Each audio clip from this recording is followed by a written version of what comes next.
মুবারাকান ফীহি, সকল প্রশংসা একজনের জন্য, তিনি কে? সম্মানিত উপস্থিতি, গত জুমায় আমরা কি সম্পর্কে আলোচনা করেছিলাম? বিনয় ও নম্রতা। এই বিনয় ও নম্রতা প্রকাশের অন্যতম মাধ্যম কি? মানুষের জবান। অর্থাৎ আজকে আমরা যে বিষয়ের উপর আলোচনা করব তার শিরোনাম হচ্ছে জবানের হেফাজত এবং এর গুরুত্ব। সম্মানিত উপস্থিতি, বাক শক্তি মহান আল্লাহ পাক রব্বুল আলামিনের পক্ষ থেকে মানুষকে দেয়া একটা বড় নিয়ামত। এতে রয়েছে মানুষের বহুবিধ কল্যাণ। মানব জীবনের নানামুখী প্রয়োজন পূরণের লক্ষ্যে আল্লাহ পাক রব্বুল আলামিন মানুষকে এই নিয়ামত দান করেছেন। জবান মানুষের শরীরের সবচাইতে গুরুত্বপূর্ণ অঙ্গ প্রত্যঙ্গ সমূহের মধ্যে অন্যতম একটা, যার অভাব শরীরের অন্য কোনো অঙ্গ প্রত্যঙ্গ দ্বারা পূরণ করা সম্ভব নয়। অর্থাৎ কোনো কিছুই মানুষের জবানের বিকল্প হতে পারে না। মানুষের মনের ভাব, আবেগ, উচ্ছ্বাস, দুঃখ, কষ্ট, আনন্দ, ব্যথা, বেদনা, হাসি, কান্না প্রকাশের ক্ষেত্রে মানুষের জবান অগ্রণী ভূমিকা পালন করে। বলতে গেলে মানুষের জবান হচ্ছে তার গোটা শরীরের যত অঙ্গ প্রত্যঙ্গ আছে সব কিছুর মুখপাত্র, ঠিক কিনা? যেমন আপনি একটা লাঠি দ্বারা আমার হাতের মধ্যে বাড়ি মারলেন, এখন আমি ব্যথা অনুভব করলাম, এটা প্রকাশ করবে কি আমার আঙ্গুল? আঙ্গুল দিয়ে কি কথা বের হবে? কথা বের হবে কি দিয়ে? মানে আপনি যে ব্যথা পেয়েছেন সেটা আমি বুঝবো আপনার মুখের আওয়াজ শুনে, ঠিক কিনা? তো যার বাক শক্তি নেই সে তার জীবনের প্রত্যেকটা ধাপে উপলব্ধি করতে পারে এটা আল্লাহ পাক রব্বুল আলামিনের দেয়া কত বড় একটা নিয়ামত। আবার যাদের মুখে সামান্য জড়তা আছে, অর্থাৎ স্বতঃস্ফূর্ত ভাবে কথা বলতে পারে না, এদেরও জীবনে দুঃখ কষ্টের কোনো শেষ নাই, ঠিক কিনা? কত জায়গায় যে লজ্জা পেতে হয় এটা শুধুমাত্র তারাই অনুভব করতে পারে। অথচ আল্লাহ পাক রব্বুল আলামিন আমাদের অধিকাংশ মানুষকে সুস্থ সবল সুন্দর একটা জবান দিয়েছেন, ঠিক কিনা? কিন্তু আমরা এটার অপব্যবহার করি, অর্থাৎ এটাকে যেভাবে ব্যবহার করা দরকার সেভাবে আমরা করি না। এটা দ্বারা আল্লাহ পাক রব্বুল আলামিনের নাফরমানি করি। দৈনন্দিন জীবনের বেশিরভাগ কাজ আমরা এটার অপব্যবহার করে কাটিয়ে দিই। সম্মানিত উপস্থিতি, এর একমাত্র কারণ হচ্ছে আমরা এই জবানটাকে বিনামূল্যে পেয়েছি। আর মানুষের একটা স্বভাব হচ্ছে মানুষ যেটাকে বিনামূল্যে পায় তার যথাযথ কদর করতে জানে না। সম্মানিত উপস্থিতি, এই জবান হচ্ছে মানুষের জান্নাত, আবার এই জবানই হচ্ছে মানুষের জাহান্নাম। জবানের সঠিক ব্যবহার মানুষকে জান্নাতের উঁচু মাকামে পৌঁছে দেয়, আবার এর অপব্যবহার মানুষকে জাহান্নামের অতল গহ্বরে নিক্ষেপ করে। এই জবান মানুষকে মর্যাদার শীর্ষে বা চূড়ায় পৌঁছে দেয়, মানুষকে সম্মানিত করে, আবার এই জবান মানুষকে অপমান, অপদস্থ এবং লাঞ্ছিত করে, ঠিক কিনা? এই জন্য রাসূল কারীম সাল্লাল্লাহু আলাইহি ওয়াসাল্লাম আমাদেরকে এই জবানকে হেফাজত করতে বলেছেন। কিতাবের নাম সহিহ বুখারী, হাদিস নাম্বার 6474। হাদিসের বর্ণনাকারী হযরত সাহাল বিন সাদ রাদিয়াল্লাহু তাআলা আনহু, তিনি বলেন, ক্বালা রাসূলুল্লাহ সাল্লাল্লাহু আলাইহি ওয়াসাল্লাম, মান ইয়াদমান লি মা বাইনা লাহইহি ওয়া মা বাইনা রিজলাইহি আদমান লাহুল জান্নাহ, আও কামা ক্বালা আলাইহিস সালাতু ওয়াস সালাম। রাসূল বলেন, যেই ব্যক্তি আমার জন্য তার দুই চোয়ালের মধ্যবর্তী স্থান অর্থাৎ জিহ্বা এবং দুই পায়ের মধ্যবর্তী স্থান অর্থাৎ লজ্জা স্থানকে হেফাজত করবে, আমি রাসূল ওই ব্যক্তির জান্নাতের জিম্মাদার হয়ে যাব।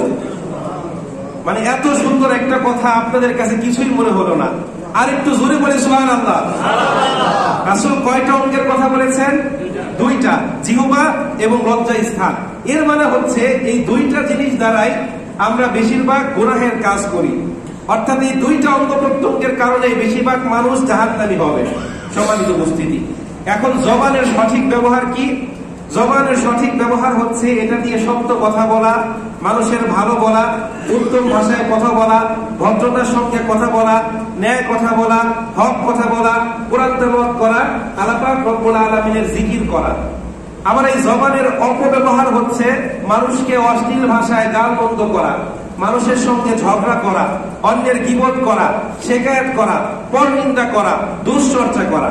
সুতরাং যদিও এই জবান হচ্ছে ছোট একটা মাংসের টুকরা, তারপরও মানব জীবনের কল্যাণ অকল্যাণের ক্ষেত্রে এই জবান অগ্রণী ভূমিকা পালন করে। ক্ষেত্র বিশেষে মানুষের জবান তরবারির চাইতে বেশি ধারালো, বুলেটের চাইতে বেশি প্রাণঘাতী। কিভাবে? একটা ছেলে পরীক্ষায় খারাপ করলো, বাসায় আসলো, বাবা তাকে রাগ দিয়ে বলল, তোর মতো কুলাঙ্গার সন্তান থাকার চাইতে না থাকা ভালো। ছেলে রেগে মেগে ফায়ার হয়ে ঘরের দরজা বন্ধ করে ফ্যানের মধ্যে রশি একটা টাঙিয়ে ফাঁসি দিল। এরকম দৃষ্টান্ত আছে না নাই? অনেক আছে। তো জবান কি তরবারির চাইতে বেশি ধারালো হলো কি হলো না? শুধুমাত্র বাবার একটার কথার কারণে ছেলে আত্মহত্যা করলো, ঠিক কিনা? এই জন্য আল্লাহ পাক রব্বুল আলামিন এই জবানের হেফাজতের ব্যবস্থা করেছেন এবং আমাদেরকেও হেফাজত করতে বলেছেন। আল্লাহ পাক কিভাবে হেফাজত করেছেন? এই জবানটাকে মানুষের শরীরের সবচেয়ে নিরাপদ এবং আকর্ষণীয় জায়গায় প্রতিস্থাপন করেছেন। আল্লাহ চাইলে কিন্তু এই মুখটাকে এখানে না দিয়ে পিছনে দিতে পারতেন, ঠিক কিনা? আবার এখানে না দিয়ে পেটের মধ্যেও দিতে পারতেন, তখন আমাদের আর কষ্ট করে এইভাবে খেতে হতো না, সোজা পেটের মধ্যে ভরে দিলেই হতো। কিন্তু আল্লাহ পাক সবচেয়ে উত্তম জায়গায় দিয়েছেন। কোনো কিছু হলে সবার আগে আমরা আমাদের মাথাটাকে সেভ করার চেষ্টা করি, ঠিক কিনা? তো আল্লাহ পাক রব্বুল আলামিন এটাকে রক্ষণাবেক্ষণ করার জন্য এর চারপাশে 32টা দাঁত দিয়ে ব্যারিকেড দিয়েছেন। আপনি আপনার দাঁতের উপর দাঁত চিপে কথা বলার চেষ্টা করেন তো, দেখেন তো পারেন কিনা। পারবেন? পারা যাবে? তো আল্লাহ পাক রব্বুল আলামিন নিজে হেফাজতের ব্যবস্থা করেছেন, আমাদেরকেও হেফাজত করতে বলেছেন। সূরাতুল কাফের 18 নম্বর আয়াত আল্লাহ রাব্বুল আলামিন বলেন, মা ইয়ালফিযু মিন কাওলিন ইল্লা লাদাইহি রাকীবুন আতীদ। মানুষ তার মুখ দিয়ে যা উচ্চারণ করে তা লিপিবদ্ধ করার জন্য সর্বদা প্রহরী প্রস্তুত আছে। মানে আমি আপনি মুখ দিয়ে যা বলছি প্রত্যেকটা কথা রেকর্ড করা হচ্ছে। মানে যা বলছি শুধু তাই, আর অন্তর দিয়ে যেটা পরিকল্পনা করছি সেটাকে রেকর্ড করা হচ্ছে না। আল্লাহ পাক রব্বুল আলামিন বলেন শুধুমাত্র মানুষের মুখের কথাই না। সূরাতুল মুমিনুনের 19 নম্বর আয়াত আল্লাহ বলেন, ইয়ালামু খাইনাতাল আয়ুনি ওয়া মা তুখফি সুদূর। চোখের খেয়ানত এবং অন্তরের গহীনে কি লুকায়িত এটা সম্পর্কেও আল্লাহ পাক রব্বুল আলামিন জানেন। কয়েকটা যুবক ছেলে পেলে কলেজের সামনে দাঁড়িয়ে আছে, 2-4টা মেয়ে হেঁটে যাচ্ছে। ওই মেয়েকে দেখে সে অন্তরে কি পরিকল্পনা করছে এটা সম্পর্কে তিনি জানেন। জোরে বলতে হবে তিনি কে? এক ব্যক্তি 5 কোটি টাকার একটা ব্যাগ নিয়ে যাচ্ছে। আমি ইমাম সাহেব মনে মনে ভাবছি, যদি তার মাথার মধ্যে একটা বাড়ি দিয়ে ব্যাগটা নিয়ে নিতে পারতাম। এটা সম্পর্কে যিনি জানেন তিনি কে? তাহলে চোখের খেয়ানত এবং অন্তরের গহীনে যা লুকায়িত এটা সম্পর্কেও আল্লাহ পাক রব্বুল আলামিন অবগত।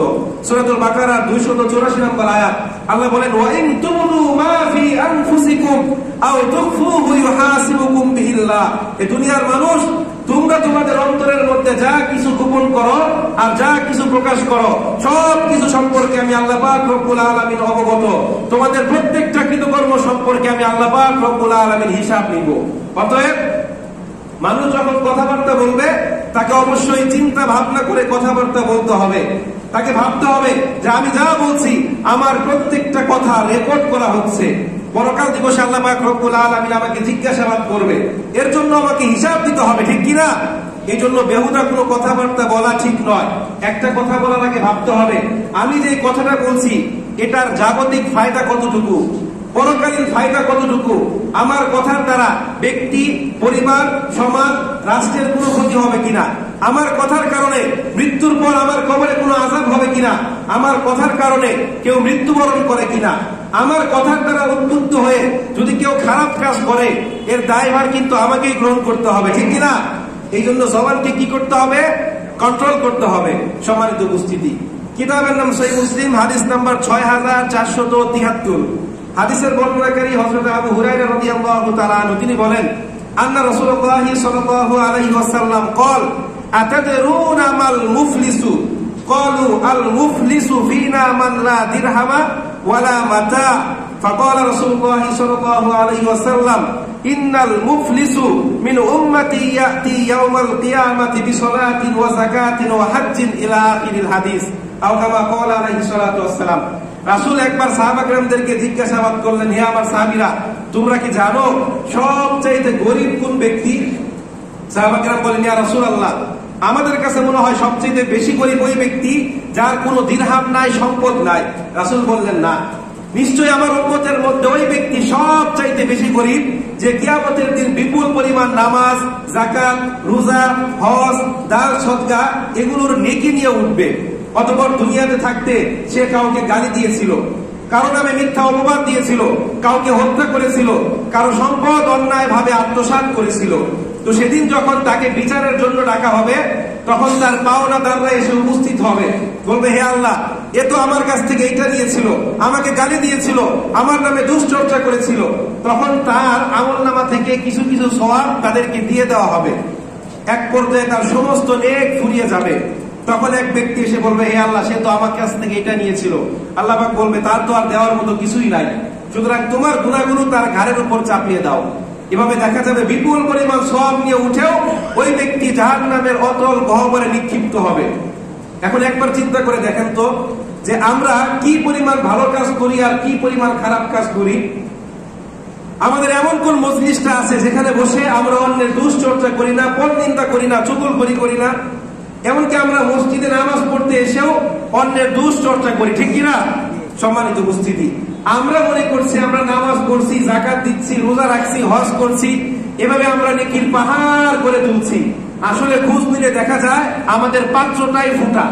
পাত্র ফুটা মানে আপনারা বুঝছেন তো, রাতের অন্ধকারে একটা কলসি নিয়ে আমি জল ভরতে গেলাম, এমন অবস্থায় কলসির তলাই নাই, আমি কল চাপছি তো চাপছি আর নিচ দিয়ে পানি পড়ে যাচ্ছে। মানে আমরা নামাজ পড়ছি, রোজা রাখছি, হজ করছি, যাকাত দিচ্ছি, এর চাইতে বেশি অপরাধ কাজ করছি, ঠিক কিনা? মানে আমাদের সমস্ত আমলগুলো বরবাদ হয়ে যাচ্ছে। আমরা রাতভর নফল ইবাদত করি, সকালবেলা অন্যের নামে গীবত করি। আমরা সারাদিন রোজা রাখি, সেই সাথে মানুষের সঙ্গে অশ্লীল ভাষায় কথা বলি, মানুষকে গালিগালাজ করি, ঠিক কিনা? সম্মানিত উপস্থিতি, কোরআন এবং হাদিসে আল্লাহ পাক রব্বুল আলামিন এবং তার প্রিয় হাবিব আমাদেরকে গীবত করতে কঠিন ভাষায় নিষেধ করেছেন। দলিল সূরাতুল হুজরাতের 12 নম্বর আয়াত। আল্লাহ রব্বুল আলামিন বলেন, ইয়া আইয়ুহাল্লাযীনা আমানু ইজতানিবু কাসীরাম মিনাজ-যন্নি ইন্না বা'দাজ-যন্নি ইসমু ওয়া লা তাজাসসু ওয়া লা ইয়াগতাব বা'দুকুম বা'দা আইয়ুহিব্বু আহাদুকুম আন ইয়াকুলা লাহমা আখিহি মাইতান ফাকারিহতুমুহু ওয়াত্তাকুল্লাহ ইন্নাল্লাহা তাওয়াবুর রহিম। আল্লাহ বলেন, ইয়া আইয়ুহাল্লাযীনা আমানু, হে ঈমানদারেরা, ইজতানিবু কাসীরাম মিনাজ-যন্ন, তোমরা অধিক পরিমাণে মন্দ ধারণা থেকে বিরত থাকো। ইন্না বা'দাজ-যন্নি ইসমু, কখনো কখনো ধারণা গুনাহের কাজ হয়ে থাকে। ওয়ালা তাজাসসু, তোমরা একে অন্যের দোষ অনুসন্ধান করো না। ওয়ালা ইয়াগতাব বা'দুকুম বা'দা, তোমরা একে অন্যের নামে গীবত করো না। আইয়ুহিব্বু আহাদুকুম আন ইয়াকুলা লাহমা আখিহি মাইতান, তোমাদের মধ্যে কি এমন কেউ আছে যে তার মৃত ভাইয়ের শরীরের পচা গোশত খেতে পছন্দ করবে? ফাকারিহতুমু, বস্তু তোমরা এটাকে অত্যন্ত নিকৃষ্ট মনে করো। ওয়াত্তাকুল্লাহ, তোমরা আল্লাহকে ভয় করো। ইন্নাল্লাহা তাওয়াবুর রহিম, নিশ্চয় আল্লাহ তাআলা তওবা কবুলকারী এবং দয়ালু। তো আল্লাহ পাক প্রথম বলছেন, ইজতানিবু কাসীরাম মিনাজ-যন্ন, তোমরা অধিক পরিমাণে ধারণা প্রবণ হওয়া থেকে বিরত থাকো। এখন ধারণা মানে কি? মানে আমরা মানুষ সম্পর্কে সর্বদা মন্দ ধারণা করি। মানুষ দেখলে তার সম্পর্কে না জেনে আমরা একটা ধারণা করতে শুরু করি, এটা আমাদের একটা বৈশিষ্ট্য। মানে বিষয়টা এমন, একটা গল্প আমি আরো একবার বলেছিলাম, যে ভোর রাতে দুজন ব্যক্তি ঘুম থেকে উঠেছে, একজন চোর আর একজন হচ্ছে তাহাজ্জুদ গুজার। তো চোর তাকে দেখে ভাবছে সে মনে হয় আমার মতো চুরি করতে উঠেছে, আর তাহাজ্জুদ গুজার চোরকে দেখে ভাবছে সে মনে হয় আমার মতো তাহাজ্জুদের নামাজ পড়তে উঠেছে। অর্থাৎ আমরা যেই নেচারে মানুষকে ঠিক ওই রকম মনে করি, ঠিক কিনা? অর্থাৎ সর্বদা আমরা নিজের পাল্লায় মানুষকে মাপার চেষ্টা করি, মানুষের প্রতি খারাপ ধারণা পোষণ করি, এটা আদৌ ঠিক না। এরপর আল্লাহ বলছেন, ওয়ালা তাজাসসু, তোমরা একে অন্যের দোষ অনুসন্ধান করো না। ওয়ালা ইয়াগতাব বা'দুকুম বা'দা, তোমরা একে অন্যের নামে গীবত করো না। এখন গীবত কি জিনিস? আমরা গীবত মানে কি বুঝি, আর হাদিসে রাসূল কারীম সাল্লাল্লাহু আলাইহি ওয়াসাল্লাম গীবত মানে কি বুঝিয়েছেন একটু জানার চেষ্টা করি। কিতাবে সহিহ মুসলিম হাদিস নাম্বার 2589, হাদিসের বর্ণনাকারী হযরত আবু হুরায়রা রাদিয়াল্লাহু তাআলা আনহু, তিনি বলেন, ক্বালা রাসূলুল্লাহ সাল্লাল্লাহু আলাইহি ওয়াসাল্লাম, আতাদরুনা মাল গীবা? ক্বালু আল্লাহু ওয়া রাসূলুহু আ'লামু বিমুরাদিহি। فقال عليه الصلاة والسلام, الغيبة ذكرك أخاك بما تكره. قيل أفرأيت إن كان في أخي ما أقول؟ قال رسول الله صلى الله عليه وسلم إن كان فيما تقول فقد اغتبته وإن لم يكن فيه فقد بهته أو كما قال عليه الصلاة والسلام। একবার রাসূল তার সাহাবা-কিরামদেরকে বললেন, হে আমার সাহাবীরা, তোমরা কি জানো গীবত মানে কি? সাহাবীরা বললেন যে আল্লাহ এবং তার রাসূল ভালো জানে। তখন রাসূল বলছেন, গীবত হচ্ছে তোমার ভাইয়ের অনুপস্থিতিতে তার ব্যাপারে এমন কিছু বলা যা সে অপছন্দ করে।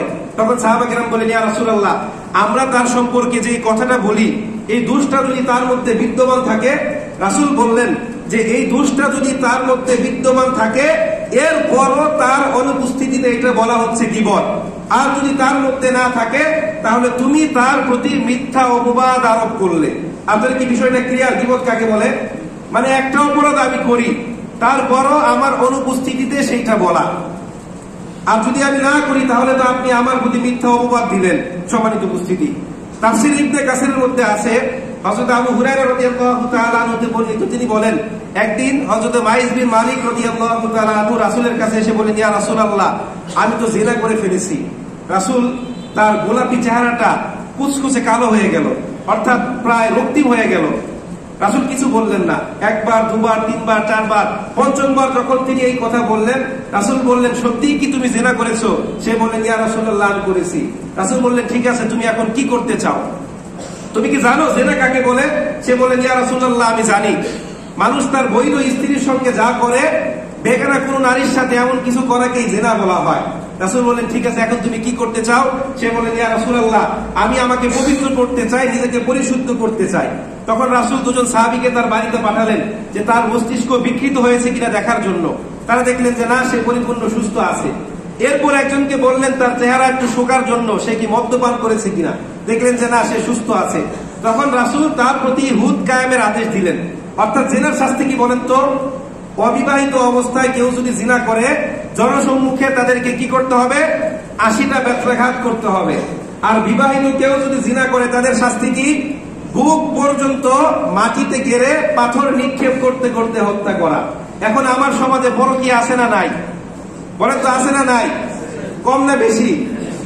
যদি আমার দেশে দুই একটা এরকম হুদ কায়েম করা হতো, আমার মনে হয় এই পরকীয়া আর থাকতো না। দুইটা বিয়ের কথা বললে মানুষ বলে চরিত্র খারাপ, অথচ একদিন যদি 5টা 10টা পরকীয়া করে তার চরিত্র খারাপ হয় না, ঠিক কিনা? তো মাইজ বিন মালিকের উপর হুদ কায়েম করা হলো, সে মৃত্যুবরণ করলেন। তখন দুজন সাহাবী বলা বলি করছিল, দেখো আল্লাহ পাক রব্বুল আলামিন এই লোকটার দোষ গোপন রেখেছিল, কিন্তু সে নিজেকেই নিজে শাস্তি দিল, যার ফলে কুকুরের মতো পাথর নিক্ষেপ করতে করতে তাকে হত্যা করা হলো। রাসূল শুনছিলেন, তার খুব কষ্ট লাগছিল। তো কিছু দূর যাওয়ার পর রাসূল দেখলেন একটা গাধা মরে আছে। রাসূল ওই দুজনকে ডাক দিয়ে বললেন, যাও তোমরা এই মৃত গাধার গোশত ভক্ষণ করো। তারা বললেন, ইয়া রাসূলুল্লাহ, এটা কি সম্ভব? রাসূল বললেন, কিছুক্ষণ পূর্বে তোমরা যে তোমাদের মুসলিম ভাইয়ের নামে গীবত করেছো, ওইটা এর চাইতে বেশি নিকৃষ্ট ছিল। শপথ সেই সত্তা যার হাতে আমি মুহাম্মদের প্রাণ। মাইজ দুনিয়াতে তার পাপের প্রায়শ্চিত্ত করেছে, এখন সে জান্নাতের নদীর মধ্যে সাঁতার কাটছে। জোরে বলেন সুবহানাল্লাহ।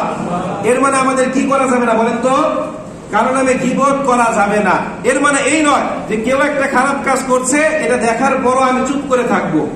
গীবত কোনটা আর অন্যায়ের প্রতিবাদ কোনটা, আই হোপ আপনারা বুঝতে পারবেন।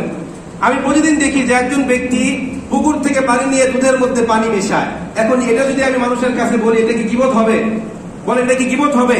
এটা মানুষকে সতর্ক করা হবে, কারণ সে মানুষকে প্রতারিত করছে, ঠিক কিনা? একজনের কাছে 5 কোটি টাকা আসলো একটা এলাকার সংস্কারের জন্য, সে 50 লাখ টাকার কাজ করে বাকিটা তার পকেটের মধ্যে ভরে ফেললো। এখন এটা আমি জানলাম, জানার পর যদি গীবতের ভয়ে চুপ করে থাকি তাহলে এটা কি? হ্যাঁ, এটা হচ্ছে পাপকে সাপোর্ট করা, ঠিক কিনা? এই জন্য এটার প্রতিবাদ করতে হবে। আই হোপ আপনারা বুঝতে পেরেছেন যে কোনটা গীবত আর কোনটা অন্যায়ের প্রতিবাদ করা। সম্মানিত উপস্থিতি, এই জন্য আমাদের এই জবানকে কি করতে হবে? কন্ট্রোল করতে হবে, নিয়ন্ত্রণ করতে হবে। কারণ এই জবানের কারণে অধিকাংশ মানুষ জাহান্নামে যাবে। দলিল কিতাবের নাম মুসনাদ আল আহমদ, হাদিস নাম্বার 9675। হাদিসের বর্ণনাকারী হযরত আবু হুরায়রা রাদিয়াল্লাহু তাআলা আনহু, তিনি বলেন, ইয়া রাসূলুল্লাহ, এক ব্যক্তি আমাদের কাছে বলল, অমুক মহিলা নাকি খুব বেশি নামাজ পড়ে, নামাজের পাশাপাশি সে নফল ইবাদত করে, নফল রোজা রাখে, আল্লাহ পাক রব্বুল আলামিনের জিকির করে, মানুষকে দান সদকা করে, কিন্তু তার জবানটা একটু খারাপ। সে সর্বদা মানুষকে তার মুখ দ্বারা কষ্ট দেয়, প্রতিবেশীর সাথে ঝগড়াঝাটি করে। তখন রাসূল বললেন যে ওই মহিলা জাহান্নামী। তার মানে দেখেন, সে নামাজ পড়তো, রোজা রাখতো, যাকাত দিত, হজ করতো, দান সদকা করতো, কিন্তু শুধুমাত্র জবানের অপব্যবহারের কারণে তার গন্তব্যস্থল কোথায় বলেন তো? জাহান্নাম। এর মানে বোঝা যায় জবানের আরো একটি অপব্যবহার হচ্ছে, এটা দ্বারা মানুষকে কি করা? গালিগালাজ করা। এখন আমাদের সমাজে এমন এক শ্রেণীর মানুষ আছে যাদের কাছে আপন বোন নেই, বড় ছোট নেই, মা বাবা নেই, আলেম ওলামা নেই, যাকে সামনে পায় এদেরকে গালি দিয়ে কথা বলে, ঠিক কিনা? তারা মনে করে একটা গালি দিতে পারলে আমি বস হয়ে গেলাম। এরা সর্বদা অশ্লীল বাক্যে মানুষের সঙ্গে কথা বলে। এরকম মানুষ আছে না নাই? রাসূল করিম সাল্লাল্লাহু আলাইহি সাল্লাম কঠিন ভাষায় নিষেধ করেছেন। কিতাব আল সহিহ বুখারী হাদিস নাম্বার 6045, রাসূল বলেন, সিয়াবুল মুসলিমি ফুসুকুন ওয়া কিতালুহু কুফরুন। কোন মুসলিমকে গালি দেওয়া হচ্ছে ফাসিকি, আর তাকে হত্যা করা হচ্ছে কুফরি। শুধু মুসলিম কেন, কোন কাফের মুশরিককে, তাদের দেবতাদেরকেও আপনি গালি দিতে পারবেন না। দলিল সূরাতুল আনআম 108 নম্বর আয়াত। আল্লাহ পাক বলেন, ওয়ালা তাসুব্বুল্লাযীনা ইয়াদউনা মিন দুনিল্লাহ ফায়াসুব্বুল্লাহা আদওয়ান বিগাইরি ইলম। হে আমার বান্দারা, তোমরা কখনোই আমি আল্লাহ পাক রব্বুল আলামিনকে বাদ দিয়ে অন্য কারো পূজা বা উপাসনা যারা করে তাদেরকে গালি দিও না। যদি তোমরা তাদেরকে গালি দাও তাহলে তারা আমি আল্লাহ সম্পর্কে না জেনে আমাকে গালিগালাজ করবে। ধরেন আমি এই কাঠটা দিয়ে একটা মূর্তি বানিয়ে পূজা করলাম, এই কাঠের কি কোনো দোষ আছে? এটার কোনো দোষ আছে? দোষ তো সব আমার। এরপরও আপনি আমাকেও গালি দিতে পারবেন না, এটাকেও গালি দিতে পারবেন না।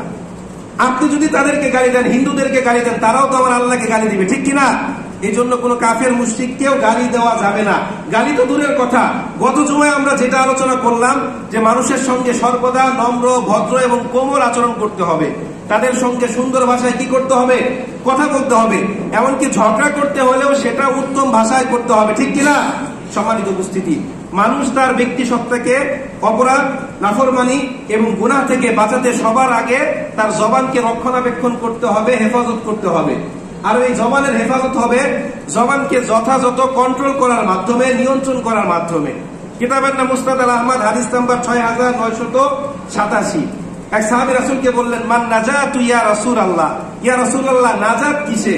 ফাকাল রাসূলুল্লাহ সাল্লাল্লাহু আলাইহি ওয়াসাল্লাম, আমলিকু আলাইকা লিসানাকা ওয়া লিয়াসআকা বাইতুকা ওয়াবকি আলা খাতিআতিকা আও কামা ক্বালা আলাইহিস সালাতু ওয়াস সালাম। রাসূল তিনটা জিনিসের কথা বললেন। এক নাম্বার হচ্ছে তুমি তোমার জিহ্বাকে নিয়ন্ত্রণ করবে। 2 নাম্বার, নিজ ঘর যেন তোমার জন্য যথেষ্ট হয়। 3 নাম্বার হচ্ছে তোমার অতীতের গুনাহের জন্য তুমি বেশি বেশি আল্লাহ পাক রব্বুল আলামিনের কাছে কান্নাকাটি করবে। এই তিনটা জিনিসের মধ্যে নাজাত নিহিত। তো 1 নাম্বার কি? 1 নাম্বার কি বলেন? জিহ্বাকে নিয়ন্ত্রণ করা। 2 নাম্বার কি? নিজ ঘর যেন আমার জন্য যথেষ্ট।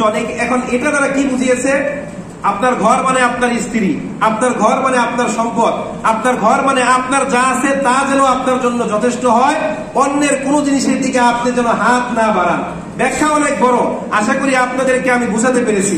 অর্থাৎ আপনার যা আছে এটা নিয়ে আপনি যেন সন্তুষ্ট থাকেন, অন্যের কোন জিনিসের দিকে আপনি যেন হাত না বাড়ান।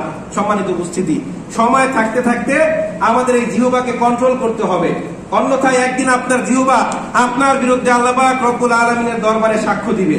দলিল সূরাতুন নূরের 24 নম্বর আয়াত। আল্লাহ পাক বলেন, ইয়াউমা তাশহাদু আলাইহিম আলসিনাতুহুম ওয়া আইদিহিম ওয়া আরজুলুহুম বিমা কানু ইয়ামালুন। সেদিন তাদের জিহ্বা, হাত এবং পদযুগল তাদের কৃতকর্ম সম্পর্কে আমি আল্লাহ পাক রব্বুল আলামিনের দরবারে কি করবেন? সাক্ষ্য দিবেন। এজন্য জিহ্বাকে কি করতে হবে? সঠিকভাবে ব্যবহার করতে হবে। সূরাতুল আহজাব 70 নম্বর আয়াত। আল্লাহ পাক রব্বুল আলামিন বলেন, ইয়া আইয়ুহাল্লাযীনা আমানুত্তাকুল্লাহ ওয়া কুলু কওলান সাদীদা ইউসলিহ লাকুম আ'মালাকুম ওয়া ইয়াগফির লাকুম যুনুবাকুম ওয়া মান ইউতি'িল্লাহা ওয়া রাসূলাহু ফাকাদ ফাযা ফাওজান আযীমা। আল্লাহ বলেন, ইয়া আইয়ুহাল্লাযীনা আমানুত্তাকুল্লাহ, হে ঈমানদারেরা তোমরা আল্লাহকে ভয় করো। ওয়া কুলু কওলান সাদীদা, এবং সর্বদা সঠিক কথা বলো। অর্থাৎ যেটা বলা দরকার সেটা বলো, যেটা বলার দরকার নাই সেটা বলো না। যদি তোমরা এটা করো, আল্লাহ বলছেন ইউসলিহ লাকুম আ'মালাকুম ওয়া ইয়াগফির লাকুম যুনুবাকুম, আল্লাহ পাক তোমাদের আমলগুলোকে শুদ্ধ করে দিবে এবং তোমাদের অপরাধসমূহকে maaf করে দিবে। জোরে বলেন সুবহানাল্লাহ। সম্মানিত উপস্থিতি, তো যারা নিজেদের জবানকে হেফাজত করতে পারে তারা সহজেই বড় বড় গুনাহ থেকে বেঁচে থাকতে পারে, ঠিক কিনা? আমরা মাঝে মাঝে দেখি এই জবান দিয়ে 2-1টা উল্টাপাল্টা কথা বলার কারণে মারামারি থেকে শুরু করে এক পর্যায়ে খুন খারামি পর্যন্ত হয়ে যায়, ঠিক কিনা? একজন তো ভুলে রাজাকারের বাচ্চা বলে একটা গালি দেওয়ার কারণে সে এখন দেশ থেকে পলাতক, এবং কত কি হয়েছে আমরা দেখেছি, ঠিক কিনা? শুধুমাত্র একটা কথা, যে মুক্তিযোদ্ধাদের নাতিদেরকে দিব নাকি রাজাকারের নাতিদেরকে দিব। এই একটা কথা বলার কারণে দেশের মধ্যে কত পরিবর্তন আপনারা দেখেছেন। আই হোপ এটাই হচ্ছে আমাদের আজকের দিনের সবচেয়ে বড় শিক্ষা। জবান হচ্ছে বুলেটের মতো, এটা দিয়ে একটা কথা যদি একবার বের হয় সেটা কি আর ফেরানো যাবে? বলেন, ফেরানো যাবে? ক্ষেত্র বিশেষে তরবারির আঘাতের চাইতে মানুষের কথার আঘাত বেশি যন্ত্রণাদায়ক। সত্য কিনা মিথ্যা বলেন? সম্মানিত উপস্থিতি, এই জন্য জবানকে কি করতে হবে? কন্ট্রোল করতে হবে। কিতাবের নাম সহিহ বুখারী, হাদিস নাম্বার 6018। রাসূল বলেন, মান কানা ইউমিনু বিল্লাহি ওয়াল ইয়াউমিল আখির ফালিয়াকুন খায়রান আও লিয়াসমুত, আও কামা ক্বালা আলাইহিস সালাতু ওয়াস সালাম। রাসূল বলেন, তোমাদের মধ্যে যেই ব্যক্তি আল্লাহর প্রতি এবং পরকাল দিবসের প্রতি বিশ্বাস রাখে সে যেন তার মুখ দ্বারা উত্তম কথা বলে আর নয়তো চুপ থাকে। অর্থাৎ যেটা বলার দরকার, ভালো কথা বলতে পারলে বলেন, আর নয়তো কি করবেন? চুপ থাকতে হবে। অযথা কথাবার্তা এগুলো বলা যাবে না। সম্মানিত উপস্থিতি, হযরত লুকমান হাকিম রাহমাতুল্লাহ আলাইহির নাম আপনারা শুনেছেন। তো তার সম্পর্কে একটা ঘটনা তাফসীর ইবনে কাসিরের মধ্যে বর্ণিত আছে। তো তিনি মাঠে যখন ছাগল চড়াতে যেতেন তখন রাখালদেরকে নিয়ে তাদেরকে জ্ঞান দিতেন। তো তার মালিক এটা দেখতো। এক পর্যায়ে তার মালিক বলল, লুকমান একজন হাফ স্বীকৃত দাস, সে কিভাবে মানুষকে এত জ্ঞান দেয়, তার জ্ঞানটা আমার একটু পরীক্ষা করতে হবে। তো একদিন সে লুকমানকে ডেকে বললেন, লুকমান তুমি একটা বকরি জবাই করো এবং এটা শরীরের সবচাইতে উৎকৃষ্ট যেই অঙ্গটা আছে এটা আমার জন্য নিয়ে আসো। তো সে একটা বকরি জবাই করার পর সেটা জিহ্বাটা তার কাছে নিয়ে গেলেন। তো আমরা হলে কি করতাম বলেন তো? হ্যাঁ, কলিজা অথবা হাড় অথবা রানের মাংস অথবা কুরুলের মাংস অথবা মানে এগুলো কিছু নিয়ে যেতাম, ঠিক কিনা? সে নিয়ে গেল কি? জিহ্বা। জিহ্বা কিন্তু আমাদের অনেকের কাছে ঘৃণার কারণ, ঠিক কিনা? আমরা কিন্তু অনেকে অপছন্দ করি। তো যাই হোক, সে বললো আমি লুকমানকে জ্ঞানী ভাবতাম, এখন এটা কি তার জ্ঞান? কিছুদিন পর সে লুকমানকে পরীক্ষা করার জন্য আবার বললো, লুকমান তুমি একটা বকরি জবাই করো, তার শরীরের সবচেয়ে নিকৃষ্ট অঙ্গটা আমার কাছে নিয়ে আসো। সে জবাই করলো, ওই বকরির জিহ্বাটা নিয়ে গেল। তো আমরা হলে কি নিতাম? পাকস্থলী অথবা অন্য কিছু আছে, ঠিক কিনা? তো সে তার মালিক তাকে বললো, লুকমান আমি তোমাকে জ্ঞানী ভেবেছিলাম, এখন থেকে তুমি সবচেয়ে বেশি মূর্খ। তোমাকে সবচেয়ে উৎকৃষ্ট অঙ্গটা আনতে বললাম, তুমি জিহ্বা আনলে। সবচেয়ে নিকৃষ্ট অঙ্গটা আনতে বললাম, তখন তুমি জিহ্বা আনলে। তোমার মাথা কি পাগল হয়ে গিয়েছে? সে বললেন, হে আমার মনিব, এই জিহ্বাটা হচ্ছে সবচেয়ে উৎকৃষ্ট অঙ্গ আর এটাই হচ্ছে সবচেয়ে নিকৃষ্ট অঙ্গ। মানুষ যখন এই জিহ্বাকে ভালো কাজে ব্যবহার করে তখন এর চাইতে উৎকৃষ্ট কোনো অঙ্গ হয় না, ঠিক কিনা? আবার যখন মানুষ এই জিহ্বাকে খারাপ কাজে ব্যবহার করে তখন এর চাইতে নিকৃষ্ট কোনো অঙ্গ হয় না, ঠিক কিনা বলেন? এই জন্য জবানকে কি করতে হবে? কন্ট্রোল করতে হবে। সম্মানিত উপস্থিতি, যেহেতু সময় শেষ, আর অনেকগুলো কথা ছিল বলতে পারি নাই। আজকের যে এই লেকচার, এখান থেকে আমাদের একটাই শিক্ষা, যে জবানকে কি করতে হবে? কন্ট্রোল করতে হবে, নিয়ন্ত্রণ করতে হবে। আর অযথা যে সকল কথাবার্তা আছে এগুলো থেকে আমাদেরকে কি করতে হবে? বিরত থাকতে হবে। মানুষের গীবত করা থেকে দূরে থাকতে হবে, অন্যের দুশ্চর্চা করা থেকে দূরে থাকতে হবে। আল্লাহ পাক রব্বুল আলামিন আমাদের সবাইকে তৌফিক দান করুন, আমিন।